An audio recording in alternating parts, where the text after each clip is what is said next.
tayo ay magluluto ngayon ng simpleng luto ng spinach with egg. Ito po yung mga gagamitin nating mga ingredients. Yan, spinach, 2 egg, at saka Knorr cubes. Yung Knorr cubes guys, maybe kalahati lang gagamitin natin dyan. At saka 2 cubes of garlic. So, simulan na natin guys. Na-slice ko na yung garlic at saka hinati ko na rin yung Knorr cubes guys. Ito yung kalahati. Tatago natin, tapos gagamitin natin ulit pag tayo magluluto. Ito naman ang ating egg. Kapak natin. Yan.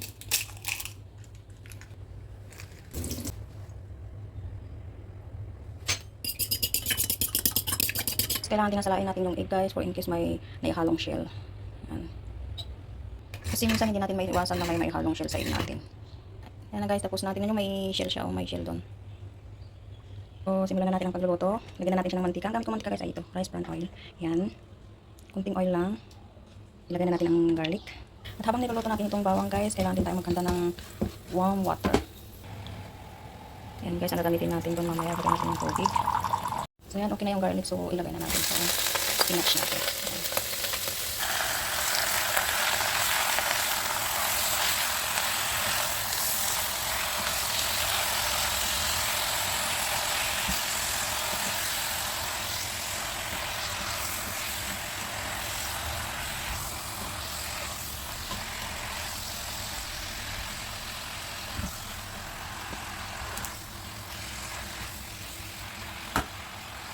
Takpan na natin for at least 1 minute lang.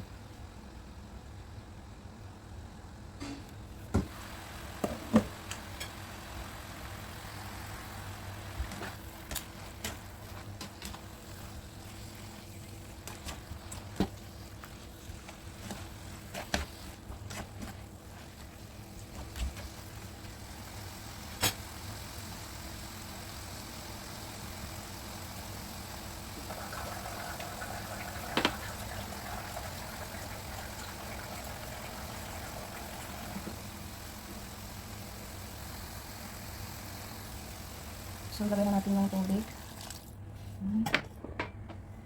Lagay tayo ng salt. Ganyan lang parami yung salt. Tsaka yung Knorr cubes.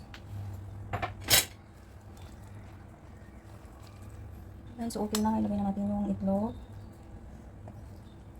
Halu-haluin lang natin.